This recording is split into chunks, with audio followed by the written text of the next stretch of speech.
శ్రీ గురుభ్యో నమః.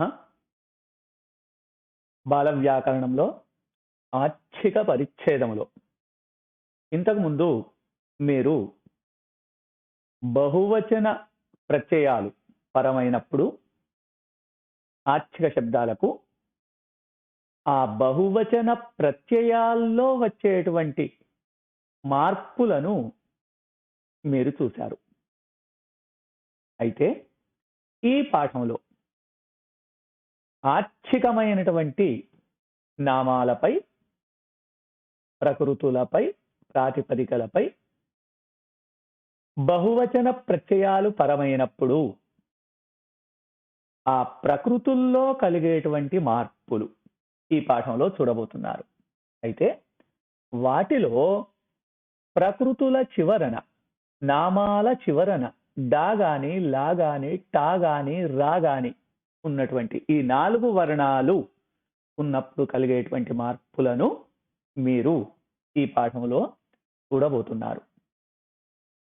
ఈ పాఠంలో ప్రస్తావింపబడేటువంటి అంశాలు ఇవి. బహువచనం పరమైతే ప్రకృతిలోని అంటే నామంలోని డ, ల, ట, ర అనే వర్ణాలు గనుక చివర ఉన్నప్పుడు ఆ వర్ణాల్లో కలిగేటువంటి మార్పులు ఏవి అనేవి తెలుసుకుంటారు. అందులో మొదట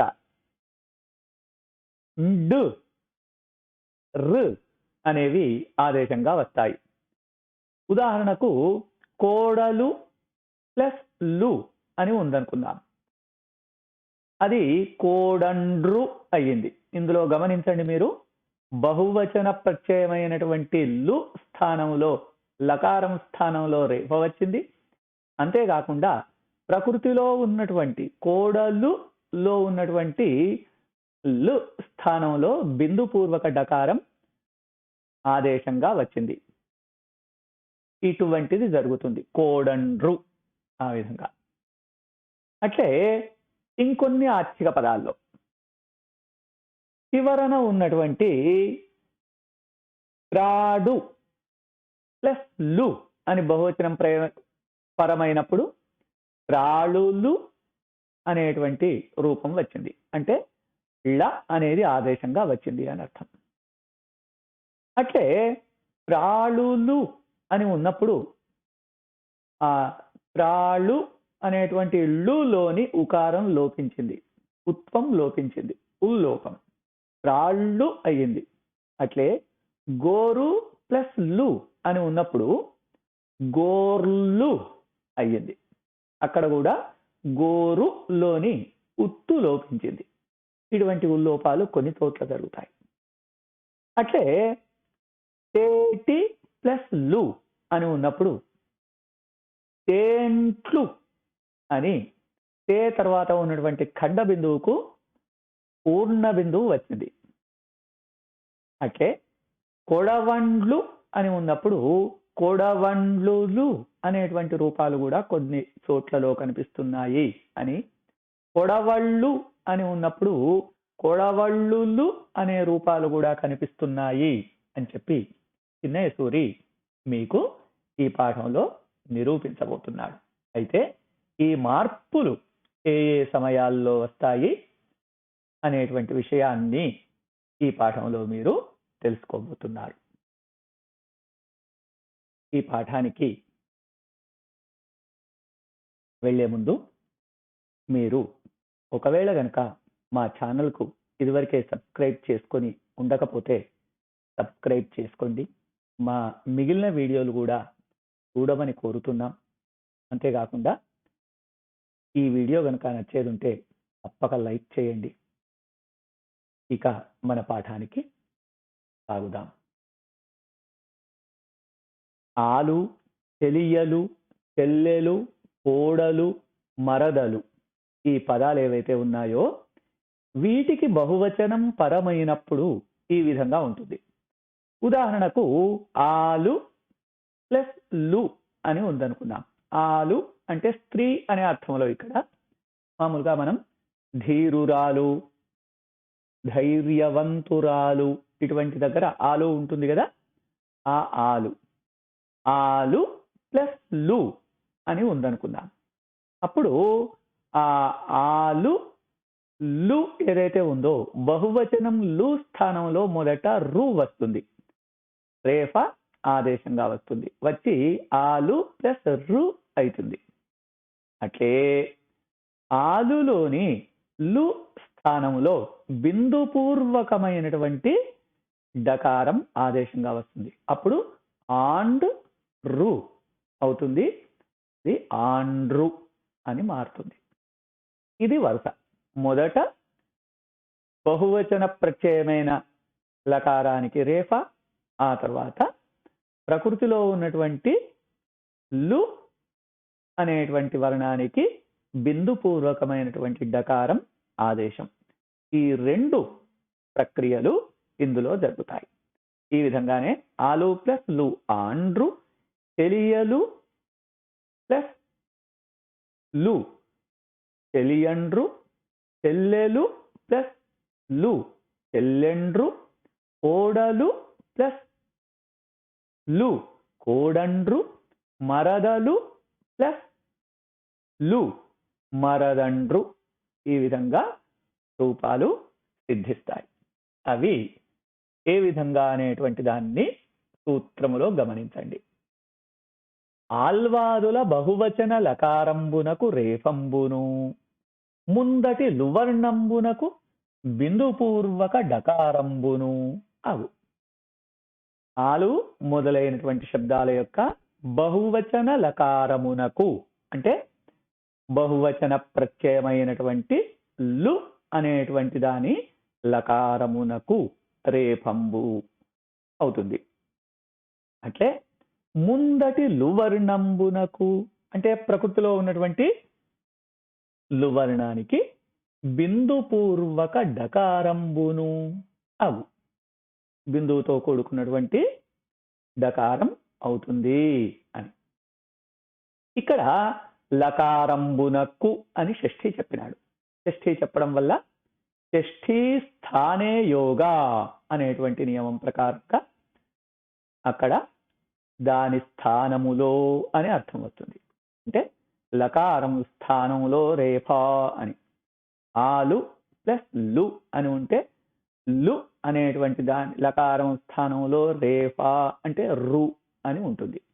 అట్లే ముందటి లువర్ణంబునకు బిందుపూర్వక డకారంబు, అక్కడ లు అనేటువంటి మొత్తానికే పైనేమో బహువచన లకారమునకు అన్నాడు.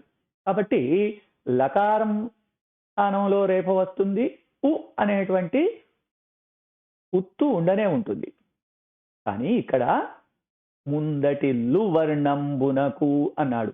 లకారమునకు అనలేదు, లు వర్ణానికి అన్నాడు. అంటే ఆ లకారానికి దానితో పాటు దానితో కూడి ఉన్నటువంటి ఉత్వానికి కూడా ఆ రెండిటి స్థానములో బిందుపూర్వక డకారం అగు. అప్పుడు ఆండ్ రు అవుతుంది. ఆండ్రు, ఆండ్రను ఈ విధంగా ఉంటుంది. ఆలు, చెలియలు, చెల్లెలు, కోడలు, మరదలు ఇవి ఆల్వాదులు. ఈ పదాలే ఆల్వాదులు. ఈ శబ్దాల్లోని వాటికి మాత్రమే బహువచనం పరమైనప్పుడు బహువచన లకారానికి రేపం, ముందటిలు వర్ణానికి బిందుపూర్వక డకారం అవుతుంది. ఇప్పుడు దీన్ని గమనించండి. ఉల్లోపం ఇందులో చూపబోతున్నాడు. అది చూసే ముందు ఉదాహరణలు చూడండి, మీకు అర్థమవుతుంది. గుండు ప్లస్ లు అని ఉందనుకుందాం. గుండు అంటే మీకు తెలుసు, బండరాయి అటువంటివి, లేదా మనం శిరోజాలు తీసివేసినప్పుడు ఉండేది గుండు కావచ్చు. అటువంటి వాటిని గుండు అంటాం. దాని మీద గనక బహువచన ప్రత్యయం లు వచ్చిందనుకుందాం. గుండు ప్లస్ లు అని ఉన్నప్పుడు ఆ ప్రకృతిలోని చివర ఉన్నటువంటి ఉత్తునకు లోపం అవుతుంది. అయ్యి గుండ్ లు గుండు అని అవుతుంది. అయితే ఈ లోపం అనేది బహుళంగా ఉంటుంది. గుండ్లు అని ఉండవచ్చు, గుండులు అని ఉండవచ్చు. ఇక్కడ చివరన డా ఉండడం చూశారు. మొసలి ప్లస్ లు అని ఉన్నదనుకుందాం. ఏమవుతుంది? మొసలులు అని ఉండవచ్చు, మొసళ్ళు అని ఉండవచ్చు. మొసలులు అనేది ఏ విధంగా అవుతుంది అనేది మీకు తెలిసిందే. మొసలి ప్లస్ లు అని ఉన్నప్పుడు ఈ మొసలి అనే ప్రకృతిలోని చివర ఉన్నటువంటి ఇత్తునకు ఉత్వం వస్తుంది. మీరు ఇంతకుముందు తత్సమ పరిచ్ఛేదంలోనే చదివారు. ఏమని? ఇత్తునకు బహువచనంబు పరంబగునప్పుడు ఉత్వంబగు అని. దాని ప్రకారంగా అప్పుడు మోసాలి ప్లస్ లు, మోసాలు లు, మోసాలులు అనే రూపం అవుతుంది. ఆ విధంగా కాకుండా మోసళ్ళు అనేటువంటి రూపాన్ని కూడా మనం చూస్తాం. అదే విధంగా అవుతుంది అంటే ఈ మోసాలి, మోసాలు లు అని ఉన్నప్పుడు ఆ మోసాలులో చివరిలో ఉన్నటువంటి లులోని ఉత్వం లోపించి మోసళ్ళు అవుతుంది. అది అక్కడ ల అనేది ఆదేశంగా వస్తుంది, వచ్చినప్పుడు మోసళ్ళు అని అవుతుంది. అట్లే తుంటి, ఇక్కడ చివరన టీ ఉండడం గమనించండి. దానికి బహువచన ప్రత్యయమైనటువంటి లు పరమైతే తుంటులు అనే రూపం కావచ్చు, లేదా తుంటిలోని చివరన ఉన్నటువంటి తుంటులోన ఉన్నటువంటి ఉత్వం లోపించి తుంట్లు కావచ్చు. అట్లే గోరు అనే దానికి బహువచనం పరమైతే గోర్లు, ఇది లోకంలో మనం బాగా వాడుతున్నదే. గోరులు ఉండవచ్చు, లేదా గోర్లు అని గోరులోని ఉత్వం లోపించి గోర్లు కావచ్చు. దానికి సంబంధించినటువంటి సూత్రాన్ని చూడండి. బహువచనము పరంబగునప్పుడు డలటరల ఉత్వంబునకు లోపంబు బహుళంబుగా నగు. బహువచనము పరమైతే, బహువచన ప్రత్యయం పరమైతే డ ల ట ర అనేటువంటి 4 అక్షరాల యొక్క ఉత్వం ఏదైతే ఉందో వాటితో ఉన్నటువంటి ఉత్వానికి లోపం అనేటువంటిది బహుళంగా అవుతుంది. ఉదాహరణలు చూడండి. గుండ్లు, గుండులు, గిండ్లు, గిండులు, ఇవి డాకు ఉదాహరణలు. కాళ్ళు, కాలులు, ఇది లాకు ఉదాహరణ. మొసళ్ళు, మొసలులు, ఇవి లాకు ఉదాహరణ. మొసళ్ళు అనేటువంటిది మొసలులు ఇక్కడ ఎట్లా ఉత్వం ఎట్లా లోపించింది అనేటువంటి సందేహం కలగవచ్చు. మొసలి ప్లస్ లు అని ఉన్నప్పుడు ఇత్వానికి ఉత్వం వస్తుంది, వచ్చి మోసాలు లు అవుతుంది. అప్పుడు ఆ ఉత్తు గనక లోపిస్తే మొసళ్ళు అవుతుంది. అట్లే గొంట్లు, గొంటులు, ఇది ట అనేటువంటి దానికి ఉదాహరణ. గొంటి అనే శబ్దం ఉంది, గొంటు అనే శబ్దం ఉంది. గొంటు అనేటువంటి శబ్దముకు దుష్టుడు అని అర్థం. గొంటి అనేటువంటి ఇకారాంత శబ్దానికి దుష్టురాలు అని స్త్రీలింగం, స్త్రీలింగవాచకం. ఆ గొంటు శబ్దంపై లు చేరితే గొంట్లు అవుతుంది, లేదా గొంటి శబ్దంపై లు చేరితే ఉత్వం లోపిస్తే గొంట్లు అవుతుంది, లేదా గొంటులు అవుతుంది. గొంటిలు, గొంటులు, గొంట్లు, లేదా గొంటు ప్లస్ లు, గొంటులు, లేదా గొంట్లు. ఆ విధంగా ఆ 2 శబ్దాలకు దేనికైనా కానీ రూపాలు బహువచన రూపాలు ఇవే. అట్లే తుంటి అనేది మనకు తెలుసు. దాని మీద బహువచన ప్రత్యయం చేస్తే తుంటులు, లేదా ఉత్తు గనక ఈ సూత్రం చేత లోపిస్తే తుంట్లు. అట్లే గోరు శబ్దంపై ఇది రు అనేదానికి, ర అనేదానికి ఉదాహరణ. గోరు ప్లస్ లు, గోరులు, గోర్లు.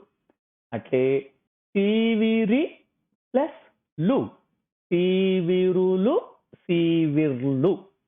సీవిరి అంటే వింజామరలు, వింజామరలను సీవిరులు అంటారు. ఈ విధంగా బహుళం కాబట్టి ఇక్కడ వికల్ప రూపాలను చూపెట్టాడు. మరి బహుళమని ఎందుకు చెప్పినాడు అంటే ఆయన్నే చెబుతున్నాడు. బహుళ గ్రహణముచే విల్లులు, పిల్లులు, పులులు ఇత్యాదులందు లోపంబు లేదు. అది అప్రవృత్తికి ఉదాహరణలు. తత్సమంబులన్ కోటి పిప్పలి శబ్దములకు ఈ కార్యంబు చూపెట్టాడు. ఇవి ఆశ్చర్య శబ్దాల గురించి చెబుతున్నటువంటి సూత్రాలు. అయితే తత్సమాలైనటువంటి కోటి శబ్దం ఉంది, పిప్పలి శబ్దం ఉంది. వీటికి కూడా ఈ సూత్రంలో చెప్పినటువంటి కార్యం కనిపించింది అని చెప్పి కోటిలు కోటులు కోట్లు, పిప్పలిలు పిప్పలులు పిప్పళ్ళు అనేటువంటి రూపాలు ఈ రెండింటి యందు కనిపించాయి అని చెప్పి చిన్నేశ్వరుడు చెప్తున్నాడు.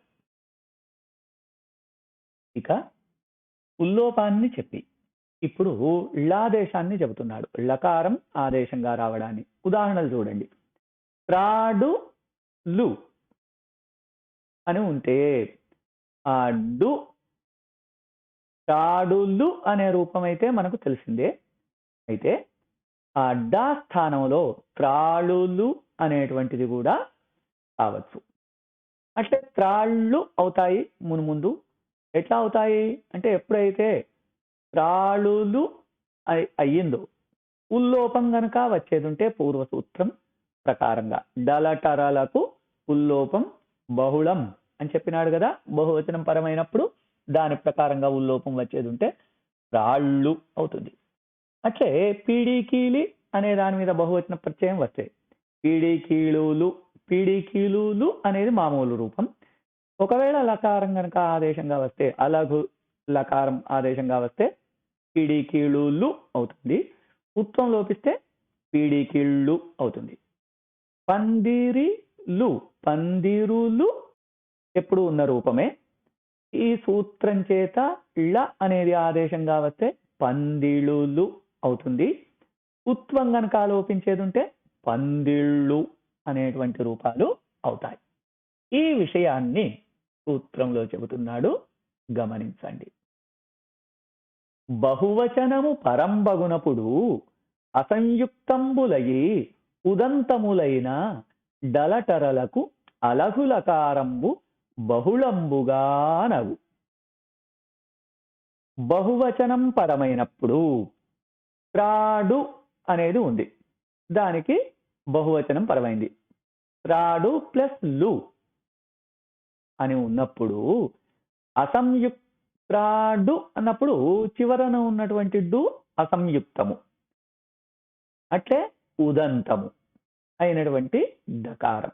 కాబట్టి ఆ డా స్థానములో అలఘులకారం అంటే ళ అనేది బహుళంగా అవుతుంది. అంటే త్రాడు ప్లస్ లు డా స్థానంలో ళ వస్తే త్రాళులు అవుతుంది. అట్లే గుమ్మడి ప్లస్ లు గుమ్మడు లు అవుతుంది. ఏది ఇత్తునకు బహువచనం పరంబగునప్పుడు ఉత్వంబగు అనేటువంటి నియమం ప్రకారంగా అప్పుడు గుమ్మడులు అని ఉంటే గుమ్మడులు అనేది మామూలు రూపం. ఈ సూత్రం చేత అలఘు లకారం అయ్యేది ఉంటే గుమ్మళులు. అట్లే మోగిలి ప్లస్ లు మోగిలులు మోగిళులు. పీడికీలి ప్లస్ లు పీడికీలులు పీడికీళులు. ఊరు ప్లస్ లు ఇది రేఫకు ఉదాహరణ, ఊరులు ఊళులు. పందిరి ప్లస్ లు పందిరులు పందిళులు.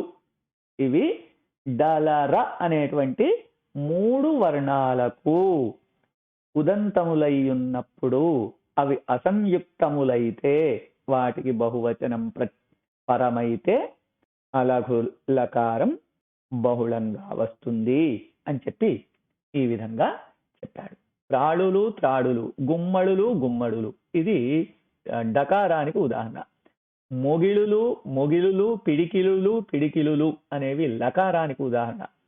ఊళులు ఊరులు, పందిళులు పందిరులు అనేటువంటివి ర అనేదానికి ఉదాహరణ. అయితే ఇక్కడ బహుళం అని చెప్పాడు. బహుళమని ఎందుకు చెప్పినాడు అంటే దోపిడి ప్లస్ లు అని ఉందనుకుందాం.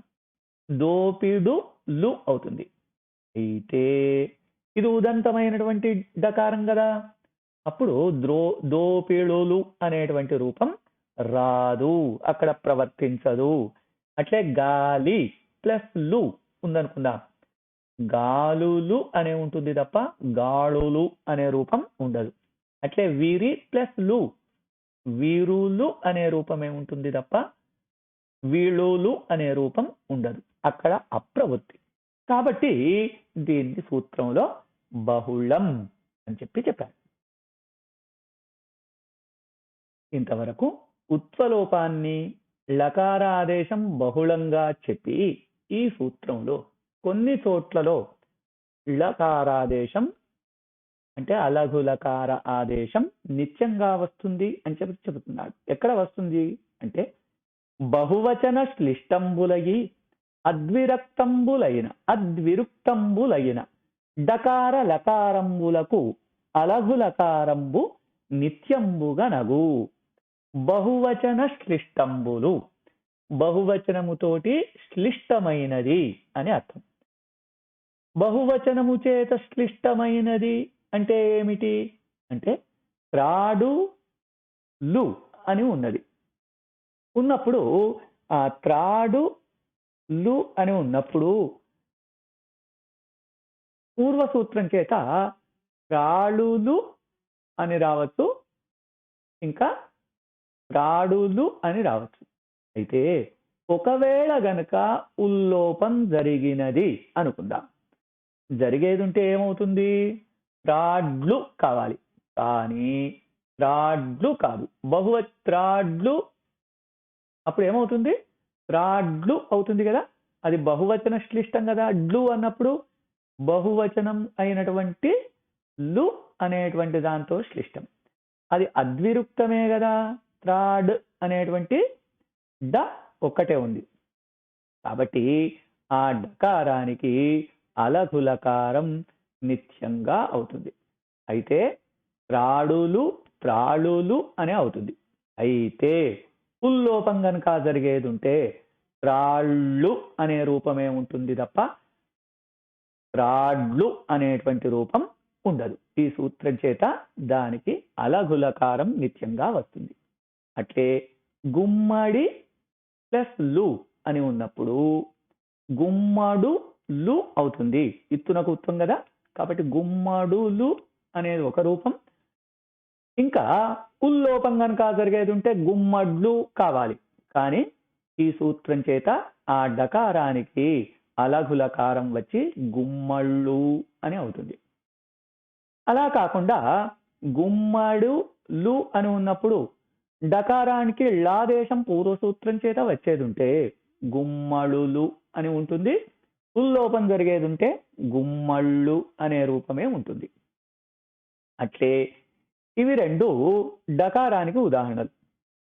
ఇక లకారానికి ఉదాహరణలు చూడండి. మోగిలి అని ఉన్నది, అక్కడ మోగిలులు అనేటువంటి రూపాన్ని చెప్పాడు. అంతేకాకుండా మోగిలులు అన్నప్పుడు ఆ ఉల్లోపం జరిగేది ఉంటే మోగిల్లు అనేటువంటి రూపం వచ్చేది ఉండే, కానీ ఆ విధంగా రాదు. ఆ మోగిలు అనేటువంటి లు స్థానములో లకారం స్థానంలో అలఘు లకారం వస్తుంది అని చెబుతున్నాడు. మోగిళ్ళు అవుతుంది. అట్లనే వీడి ప్లస్ లు, వీళ్ళు, వీడులు కావచ్చు లేదా వీళులు కావచ్చు, వీళ్ళు అవుతుంది ఉల్లోపం జరిగేది ఉంటే. విడ్లు అనే రూపం ఉండదు. విడి అంటే ఎర్రని కాంతి అని అర్థం, దానికి బహువచనం. కాంతులు, ఎర్రని కాంతులు అని అర్థం విళ్ళు అంటే. పిళ్ళు, సిడి అని ఉంటుంది. సిడి అనేటువంటి దానికి ఏతాముకర్ర. ఇంకా అంతేకాకుండా ఈ గతంలో భక్తులు తమ భగవంతుడికి సిడికి అంటే ఇట్లా కొక్కెం లాంటి దాన్ని తమకు వీపులో గుచ్చుకొని పైకి లేసేవాళ్ళట. అంటే ఉరికి వేలాడదీసేవాళ్ళు. దాని సిడి అనేటువంటి పేరు ఉంది అని చదువుతాం. అటువంటిది సిడి, దానికి బహువచనం. సీడులు లేదా సీళులు లేదా ఉల్లోపం జరిగేది ఉంటే సిళ్ళు అనే రూపం ఏముంటుంది తప్ప సిడ్లు అనే రూపం ఉండదు అని ఈ సూత్రం చేత చెబుతున్నాడు. ఉల్లోపం జరిగినప్పటికీ సిళ్ళు అనే రూపమే ఉంటుంది. ఇంతవరకు ఉల్లోపాన్ని, అలఘు లకార ఆదేశాన్ని చెప్పిన తర్వాత ఇప్పుడు పూర్ణ బిందువుని చెబుతున్నాడు. తేటి ప్లస్ లు అని ఉందనుకుందాం. తేటు ప్లస్ లు అవుతుంది. ఇత్తునకు బహువచనంబు పరంబగునప్పుడు ఉత్వంబగు అనే నియమం ప్రకారంగా అయి తేటులు అనే రూపం ఉంటుంది. ఉల్లోపం కనుక జరిగేది ఉంటే తేట్లు అవుతుంది. అటువంటి పరిస్థితుల్లో ఆ ఖండ బిందువుకు పూర్ణ బిందువు అవుతుంది, తేంట్లు అవుతుంది. అంటే ఏడు అనేది మనకు తెలుసు. ఏడు ప్లస్ లు ఏడులు కావచ్చు, ఏండ్లు కావచ్చు. ఇది ఏ విధంగా అనేదాన్ని సూత్రీకరిస్తున్నాడు. సమాన పదంబునందు సంయోగంబు పరంబగునప్పుడు ఎల్లతో ఖండబిందునకున్ పూర్ణంబగు. సమాన పదము అంటే ఒకే పదము అని అర్థం. ఒకే పదంలో సంయుక్తం గనుక పరమైతే, సంయుక్తం అంటే రెండు హల్లుల కలయిక, సంయోగము పరమైతే ఆ ఖండ బిందువుకు పూర్ణ బిందువు అవుతుంది. ఇది ఎల్లతో అన్నాడు. ఎల్లతో అంటే అన్ని చోటుల్లో అని అర్థం. అన్ని చోటుల్లో అని ఎందుకు చెప్తున్నాడు అని అంటే, అది దీర్ఘం మీద ఉన్నటువంటి ఖండ బిందువు అయినప్పటికీ దానికి కూడా పూర్ణ బిందువు అవుతుంది అని చెప్పడానికి గాను చెబుతున్నాడు. ఎందుకు ఈ విషయం చెప్పాల్సి వచ్చింది అంటే, ఇది ఖండ బిందువునకు పూర్ణ బిందువు అవును అని చెబుతున్నారు కదా, మరి దీర్ఘము మీద సాధ్యపూర్ణము లేదు అని చెప్పారు కదా సంజ్ఞా పరిచ్ఛేదములో అని సందేహం రావచ్చు. కాబట్టి మీరు ఆ విధంగా సందేహించాల్సిన అవసరం లేదు. ఇది మొట్టమొదటగా ఇది సాధ్యపూర్ణము కాదు, ఇదివరకే అక్కడ ఉన్నటువంటి పూర్ణము. అయితే ఈ సూత్రం చేత అక్కడ కూడా మీరు ఏమి సందేహించాల్సిన అవసరం లేదు, అక్కడ కూడా పూర్ణ బిందువు అవుతుంది అని మనకు స్పష్టత కోసం ఆయన ఇక్కడ ఎల్లతో అని చెప్పాడు. ఉదాహరణలు చూడండి.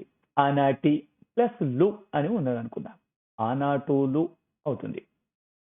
అయితే అనంటు ఆనాటి అన్నప్పుడు ఆనాటి ప్లస్ లు అని ఉన్నది, ఆనాటులు అయింది. ఉల్లోపం జరిగింది అనుకుందాం. జరిగితే ఏమవుతుంది? అన్నట్లు కావాలి. అయితే నా తర్వాత ఖండ బిందువు ఉంది. అనటి ప్లస్ లు అన్నప్పుడు అది సమాన పదమే కదా, ఒకటే పదం కదా. ఎప్పుడైనా మీరు మళ్ళీ గుర్తు తెచ్చుకోండి, ఒక ప్రకృతి శబ్దం కాదు, ఒక ప్రత్యయం శబ్దం కాదు. ప్రకృతి ప్రత్యయాలు రెండు కలిసి ఉన్నప్పుడే శబ్దం, అది పదం. ప్రకృతి ప్రత్యయం రెండు కలిసినప్పుడే పదం. మరి అనటి ప్లస్ లు ఇవి రెండు కలిస్తే సమాన పదం అవుతుంది కదా, అదే పదం కదా. అందులో ఉల్లోపం జరిగితే సమాన పదమందు అనట్లు అని అవుతుంది. అక్కడ నా తర్వాత ఖండ బిందువు ఉంది కదా, దానికి బిందువు పూర్ణ బిందువు వస్తుంది. ఆగు అని చెప్పాడు. నిత్య విధి. ఎప్పుడు అనట్లు అనే రూపం ఉండదు, అనంట్లు అనే ఉంటుంది.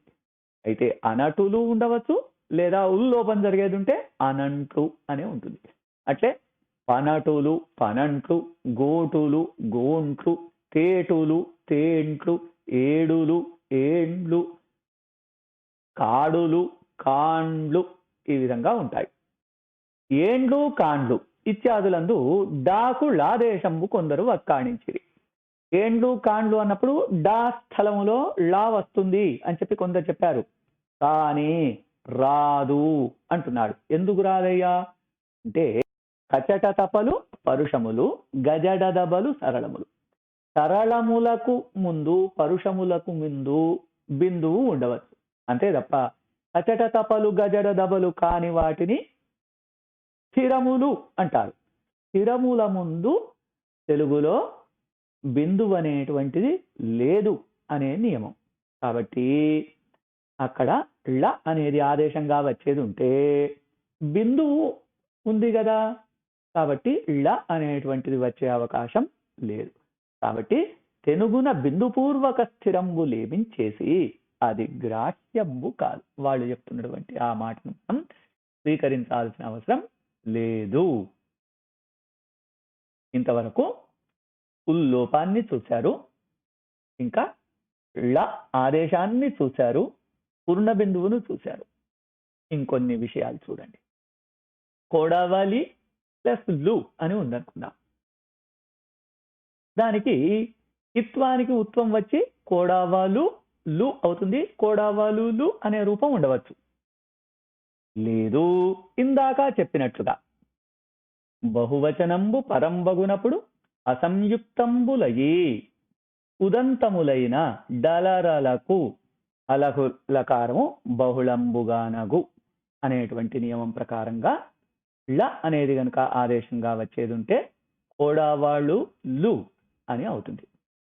ఉల్లోపం గనక జరిగేదుంటే కొడవళ్ళు అవుతుంది.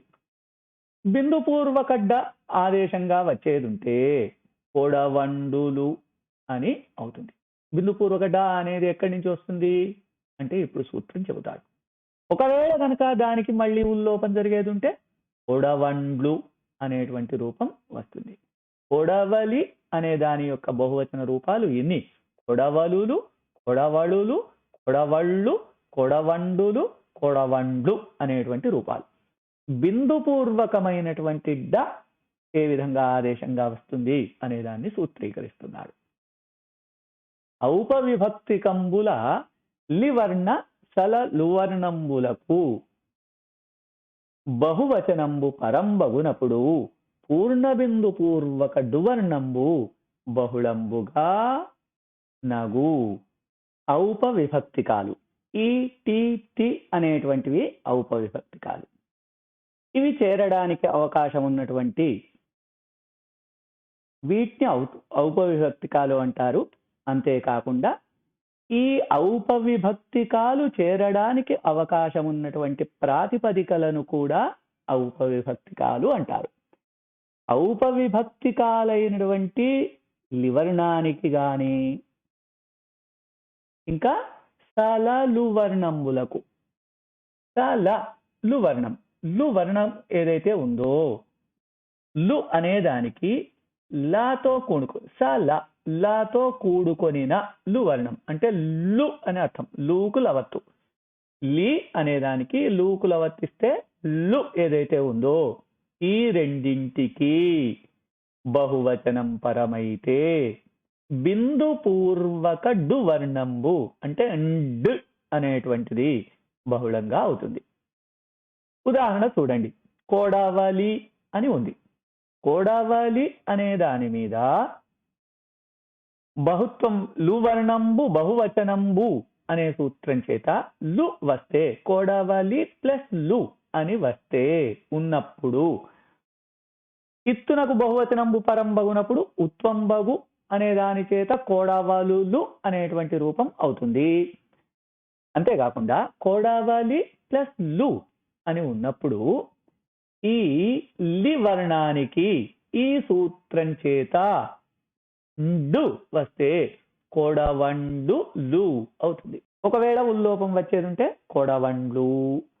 పక్షంబున అలఘు లకారంబు ఒకవేళ కనుక లకారమే ఆదేశంగా వస్తే కొడవళులు, ఉల్లోపం జరిగితే కొడవళ్ళు, కొడవలులు. ఇవన్నీ మనం ఇంతకు ముందే చెప్పుకున్నాం.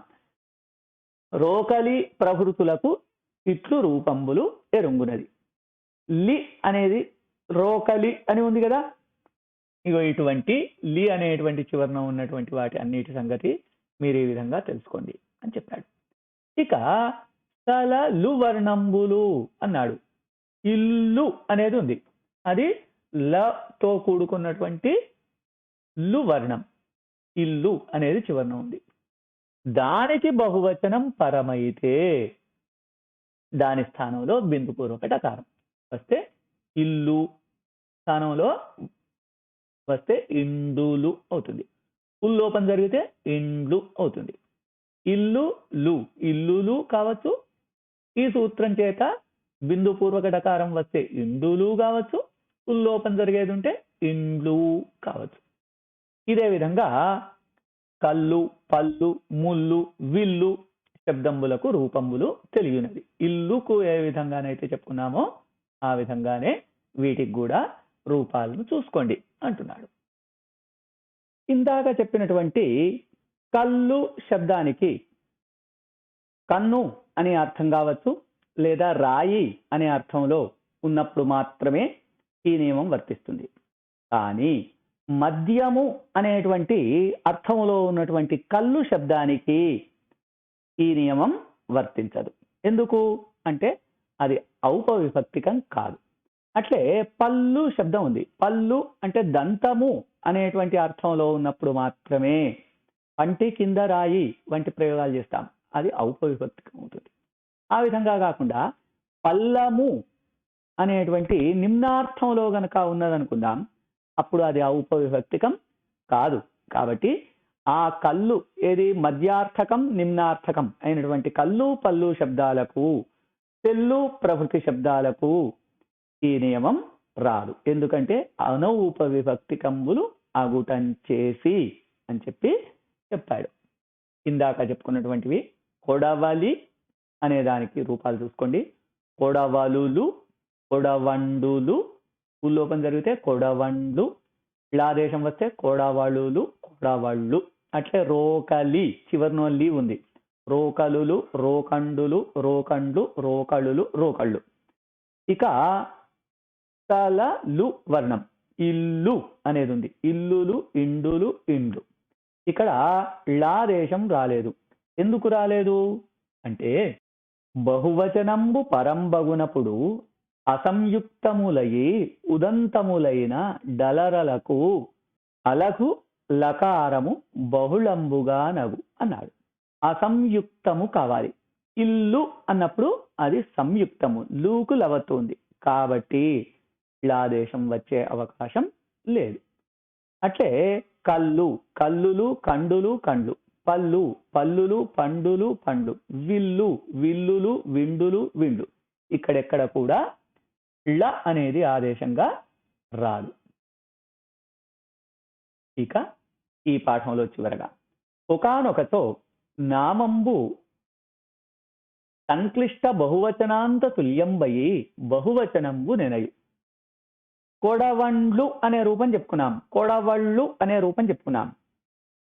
ఒక్కొక్క దగ్గర ప్రయోగాలు ఈ విధంగా ఉన్నాయి. ఈ కొడవండ్లు అనేదే నామం, అక్కడ అదే ప్రకృతి. దాని మీద బహువచన ప్రత్యయం వచ్చి కొడవండ్లులు, కొడవళ్ళులు అనేటువంటి రూపాలు ఉన్నట్లుగా అక్కడక్కడ కనిపించినవి అని చెప్పి వినయసూరి చెప్పాడు. ఇంతవరకు మీరు ఈ పాఠంలో బహువచనం పరమైతే ప్రకృతిలో ఉన్నటువంటి డలటర వర్ణాల్లో ఏ విధమైన మార్పులు వస్తాయి అని చెప్పి చూశారు. ఆల్వాదుల్లో బహువచనం పరమైతే బహువచనానికి రేఫాదేశము, బహువచనలో ఉన్నటువంటి లకారానికి రేఫాదేశము, అంతకుముందు ఉన్నటువంటి లు వర్ణానికి బిందుపూర్వక డు అనేది ఆదేశంగా వస్తుంది అని చెప్పారు. కోడలు ప్లస్ లు కోడండ్రు అని. అట్లే అసంయుక్తములైనటువంటి ఉదంతములకు బహువచనం పరమైతే డలరలకు ళ అనేది ఆదేశంగా వస్తుంది అని చెప్పుకున్నారు. త్రాడు ప్లస్ లు త్రాళులు. ఆ విధంగా వీటికి ఉల్లోపం జరగవచ్చు అని చెప్పాడు. త్రాళులు, త్రాళ్ళు, గోరులు, గోర్లు ఈ విధంగా ఉంటాయని. ఇంకా బిందుపూర్వకమైనటువంటి ఖండ బిందువుతో కూడుకున్నటువంటి వర్ణాలకు మీరు పూర్ణ బిందువును చూశారు. తేటి ప్లస్ లు తేంట్లు మొదలైన చోట్ల. అంతేకాకుండా బిందుపూర్వకమైనటువంటి డకారాన్ని ఆదేశంగా కూడా చూశారు. కొడవండ్లు, కొడవళ్ళు ఈ విధంగా. అంతేకాకుండా అవే ప్రాతిపదికలయ్యి వాటి మీద బహువచన ప్రత్యయాలు వచ్చుడు కొన్ని చోట్లలో ఉన్నాయి అంటూ కొడవండ్లు, కొడవండ్లులు, కొడవళ్ళు, కొడవళ్ళులు అనే రూపాలు కనిపిస్తున్నాయి అని చెప్పి మనకు చిన్నయసూరి చెప్పాడు. ఇంతవరకు మీరు డలటరాలకు సంబంధించినటువంటి వర్ణాల్లో బహువచనం పరమైనప్పుడు ఏ విధమైన మార్పులు వస్తాయి అనేటువంటి వాటిని సమగ్రంగా తెలుసుకున్నారు. ధన్యవాదాలు.